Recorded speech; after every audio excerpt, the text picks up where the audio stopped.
Hello everybody, it's time for another plein air paint and draw, so let's get to it. Yabba dabba do! Okay, I had some feedback from one of my viewers named Zoe, and Zoe asked me to show the process of painting, not just the painting itself, and that's fair. So I'm going to show you the process of painting, how I start, the tools I use, the colors I use, the thought process, and I'm going to take it from the very beginning. We're going to keep it simple. This is a number one ABC kind of video. All right, so let's get started.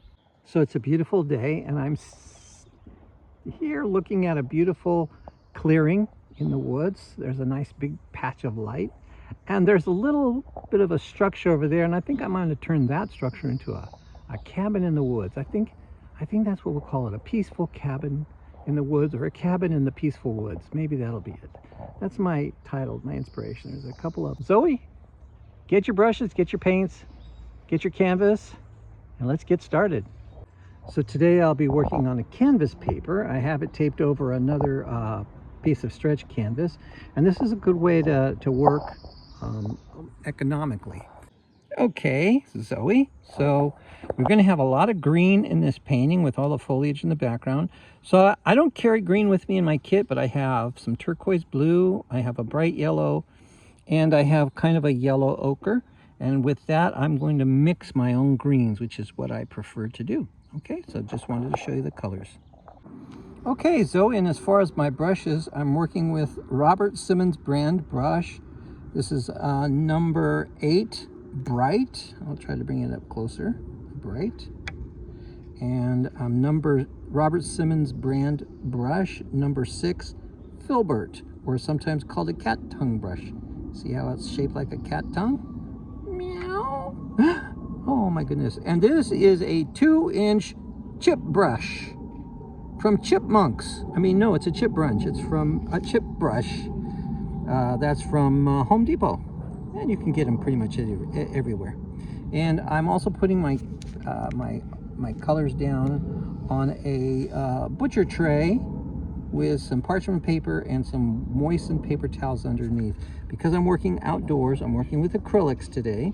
And when you're outdoors, sometimes they have a tendency to dry quickly, and you want to give yourself enough time to work. So this parchment paper, the moisture underneath it that comes through very slightly, is going to keep your paint moist long enough for you to work with. All right, so let's continue. I'm going to paint in some of the light sandy soil that's here.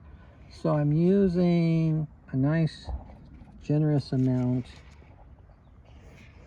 of that yellow ochre with white, and a good amount of the glazing medium, so that I can move it around. And again, I'm not too concerned with getting exact color. In fact, I like to think that I'm getting a variety of colors, even in a particular color field. Now, there's also shadows, but I'm not going to worry about the shadows. I'm just going to paint it all in a nice, bright, sandy color. Here's another thing. Always thinking about a lot of things at the same time. I'm thinking about composition. So my whole canvas here, from top to bottom, halfway down there, and then right about mid-tone, maybe a little less, is where I'm kind of putting, this is going to be kind of my horizon. Not quite my horizon, because the horizon is a little higher than the sandy area. But I want to have it about, I like to use 5/8 of my canvas for my horizon. And that just seems to get, well, it goes along with an art theory of the Fibonacci. That's too complicated to talk about now, but 5/8 is a good proportion to put your horizon, because nothing is by chance. You want to have everything with a purpose, with a reason. So you also saw me using my my medium. I'm going to dip my brush, and that's also I dip my brush in the water just to keep the paint moist and also to keep the paint from drying on my brush. Keep my brush loose and full of paint. So now I've got two parts. I've got the bright green and I've got the sandy ground. And with my medium mixed in my paint, after these layers of paint have dried, I can paint more paint on top of them. And if I use the same color, I'll have a real strong chroma of the color. And if I use a different hue, different color, I'll get a whole new color, a whole new mix. And that's a lot of fun to do. There's so much fun to have when you're painting. Okay, are you still with me? Are you doing this? Are you just watching? That's okay. That's okay. All right. Let me take a break and we'll pick up with the next stage.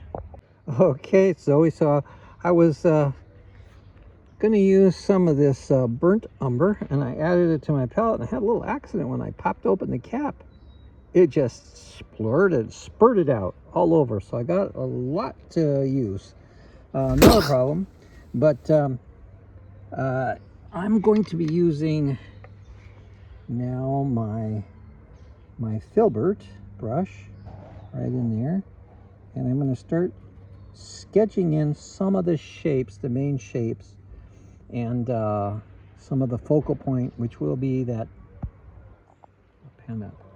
building that's up there. Okay, let me see if I can zoom in. That building. I'm going to add the light on the roof and then the posts, and I'll make it into a little cabin or cottage in the woods. So we'll adjust accordingly. Okay. Put that down at the side there. So let's just do this. No. So my filbert has the flat side, okay, with the cat tongue shape, and then it has turn like that. Ooh, it has a nice thin side. So with that, I can draw. I hold it in my hand like that. I can draw thin shapes, and I like to draw real nice. This is way over to the edge, so let's draw a nice line. How's that look? I can turn it over. Good. Got some precision there. And we got some perspective going up like that. So let's do it like this. There's another corner. All right. So where I'm at, my horizon here. So if I paint in the bottom, because the horizon is here, and it's to the side, I'm going to paint on a line at the bottom there. Basically, we're making a box. Yeah, we're making a box. And we got the line of the top of the cabin or shed or cottage. Let's call it a cottage roof there. Okay. And then you see how it has a nice angle. So this would be flat. This would be the line. This would be the angle there. So let's see if we can capture that right here, and it comes over the edge. So is this about right? That's about right. And it's okay that it's not a heavy line. And then we have, let's just bring that out like that. All right, heavy line, and then like that. Load up my brush again. Stay there. And oops. Not load my brush so much. So we got that. And then we're going to have a small, I think I'm going to make this cabin have a small door right here. And the top of the door has the same angle as the roof beam there, but not quite as much because it's a little lower. So it's just like that. And it's just like this, going down. So I'm going to turn my brush now to the flat. I'm not going to worry too much about getting it exact, because we're going to keep working on this quite a bit. And then the side here, kind of the same as this angle, but opposite, going this way. So we'll just go like that, right off from the side of the side of the canvas. And then over here, because we're above the horizon line, I'm going to make this angle just a touch going down that way. And this is some masking tape holding, I'm working on canvas paper and I've got it taped down, so right there. And then, actually, let's see, so this is, so we got the top of the roof here, we got the roof here near us coming down like that. And actually make this a little higher. So, what do you think? I think that's a nice start to our painting. So there's a lot of perspective in art, but you don't have to worry about every perspective all the time, especially since you're going to be working, and I'm making that line on the bottom strong and heavy so I can see it. And I might want to do a suggestion of a window. I guess for this I could have used my bright, and then another window over here. Yeah, that's good. That's good. That's a good thing. And then what else have we got in our painting? We got a rock in the front. I might leave that rock out, but I like the other rock that's near to it. So in this painting, we can do this. We can leave this one out. Gone. I like that sound. What does that remind you of? It means that it's going away. Okay. And then this rock here, but I like this rock, so I'm going to leave that rock in there. It's kind of right at the near the corner of this building, so I'm just going to put in a nice dark blob. Load my brush up, nice dark blob, and we'll refine this later, but that'll help to give us some perspective. And actually he had a little friend there, little friends, so we'll put a couple of rocks. These are the sentinel rocks, the rocks that keep watch over this cottage in the woods. I wonder where the owner is. I don't know. Well, I see that there's a path off there, right about here. So I saw there's some trees. There's a big tree right there. So I'm going to put in a nice big fat tree. Okay. Nice big fat tree. And right now the fat tree he's a little bit leaning. So let's make him a little leaning like that. And by the way, he doesn't stop right here. He goes way off, way off. And there's that tree has a branch. So this is not the actual painting. This is just the underpainting. And as he comes down, he gets wider. So let's add some thickness to his base. The rest of his base underneath is going to be covered up by some of the bushes. And then what we have a little bit of a path. So let me draw in a suggestion of a path. And as the path goes off into the woods, it gets from wider to narrower. So that'll help give you some perspective. All right. So we got that. We got a few other trees. I'm going to work on this some more. I'm going to add another tree over here. And let me work on this a little bit, and I'll come back to you. Okay? Hang in there, Zoe. Okay, Zoe, so I'm putting in some more trees, and I wanted to show you something here.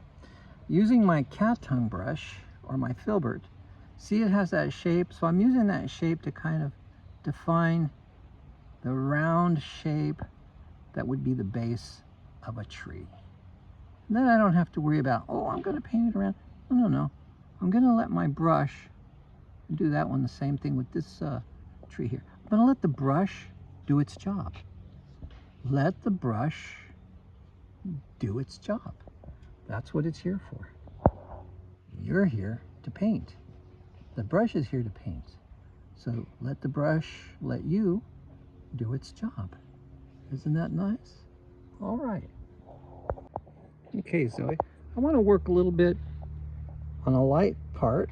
So with that umber and some of my yellow and a little bit of white, I'm mixing a little bit lighter color here, and I'm painting that right in the large area that is the roof. And I can paint right over those lines that I sketched in with my brush. Yeah, paint right over them. They're still there. Now you could use a pencil to draw those lines in. You don't necessarily have to paint with a brush.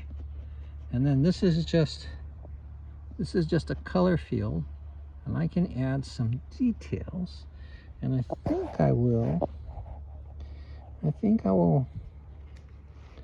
paint some you know what? I think I need some red. Well, no, let's work with this yellow. Let's work with this brown. So all the time, oh yeah, I need some white in that. All the time. Let me get some of my other yellow. So a lot of painting is just working out, working out the values that you're going to work with, and putting them in.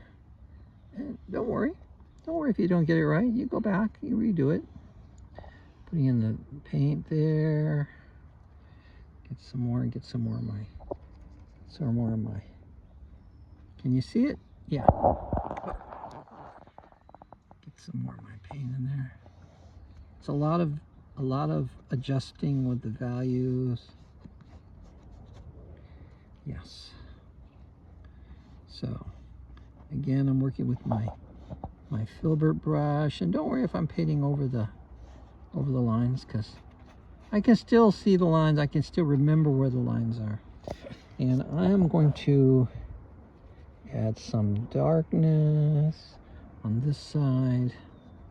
So one thing you need to kind of keep in mind when you're working, keep in mind in your composition, where is the light coming from? So basically the light is coming straight down, but it's also coming a little bit from this angle. So this cottage, it's got light, heavy light right here on the roof, light on the front, and a little bit of in shadow on this side. So I've got a little bit of a darker shade. You see a darker shade in that? A little bit of a darker shade, yeah. And that corner, I'll leave that corner kind of showing, so it's a suggestion of a corner. Yes. Here we go. All right. Sorry about the camera work. It's a little tough, but we're getting it done. How are you doing? Are you still with us? Fantastic. All right, Zoe, let's take a look what we got so far. We got this house. I used some of that light ochre and white, and I kind of like dabbed texture on the roof. Put some more on the front of the cottage because it's in sunlight. And then we got this part in shadow. A little light on these rocks. We'll work on that some more. We still got the green of the forest in the back. Got some of these nice big trees. I don't want to overdo it with trees, because then it takes away from the attention of what we want. We want the whole thing to be nice. Got this nice bright sand in the front, but look, it's still green around. So we're going to have to bring this in with some sand shadow color. So this shadow and the sand is basically a yellow that I'm using, yellow ochre and white. And for shading it down, first of all, I'm going to paint it in, the rest of it in with the yellow. But then I'm going to mix in, what's the opposite of yellow? How about purple? A light amount of purple on the in the mix of the paint to show a shadowy part of the grass, because there's a lot of trees all over the top and they're casting shadows. So this light sandy part is the light that's coming through the trees, but then there's lots of shadow underneath and about and around it. So I'm going to work on that. Now I don't have purple, but I put in a dab of blue and a dab of red hue. You can see there. I'm going to mix those together, mix that with my other yellow sandy color, and we'll install it. All right. Okay, Zoe. So using my brush, I put in some of that dark purple mixed with the umber to make more shadows.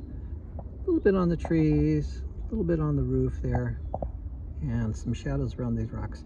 So a lot of variety of marks. I don't want to bore you with all of them, but I just wanted to explain what was going on. So that's what you need to do. Now the next part, look at all this background is green. There's a lot of different colors in the foliage. It's not just one thing. So let's work on that right now. And I think what I'm going to do is I'm going to mix up some more of my, this time I'm going to go with my ultramarine blue and bright yellow. And let's mix up some nice variations of greens and add them in there, okay? Sounds good. Here's my yellow. Here's my ultramarine blue. Let's kind of mix them together. Ooh, that's a nice. That's some of my my painting medium. Let's add that in. Oh yeah, that's nice. And I'm gonna dab it in because I don't want to have a lot of strokes that are showing. I want to have a lot of variety. I don't even mind if I get some of the yellow that's not really mixed well. I'm going to paint it all over some more blue. Yeah. Ooh, that's a lot of blue. Get some more of that yellow in there. But that's okay. A lot of blue. Hey. Chocolat bleu. More blue, more blue. I need more blue, more cowbell. So that's a nice, I might need to get some more of my yellow in there. That's nice. And there's a tree. Yeah, I think I'm gonna have to clean up my palette just a little bit. Hold on. Okay, well, maybe I didn't clean up my palette so much, but I brought in some more yellow, a little more of that yellow ochre and my blue. Look at those greens. Oh, baby, maybe a little more blue. Maybe a little more blue. Yeah, oh, look at that, that's a nice green. And that's okay. We're getting like a little bit of olive green in there. That's okay. I like it. I like it. And because I'm using the glazing medium, I am using the glazing medium, I can paint over some of the other colors, other paint that I have, and it's really good. I don't want to hit it too hard or too straight. Here's a tree. Boom, boom, boom, boom, boom. How about that? Boom, boom, boom. You get some of that yellow. Put some of the yellow in. Oh, boom, boom, boom, boom. Boom, boom, boom, boom, boom, boom, boom, boom, boom. I like to make noise. I like to make sounds because it makes me feel so painterly. Are you painterly? Let's get this in here. Let's get some more of this yellow. I still have some turquoise. Let's throw some turquoise blue in there. Ooh, what kind of green will we get? Ooh, look at that green. Oh, that's scary, but I like it. Let me get some more yellow, lighten it up. Oh, ooh, it feels good. It feels good to paint. It feels good to have fun. So what's happening is all the various trees, I'm gonna scrub that part in here. Let's keep going. I'm gonna scrub that in there. That's okay. I'm scrubbing over my trees. That doesn't matter. Doesn't matter. I'll paint those trees again. Let me get some of that blue. I like that turquoise. That's a nice green. So are you seeing now that the mixture of the different colors and greens, it's giving this painting a kind of depth that it didn't have before. And that is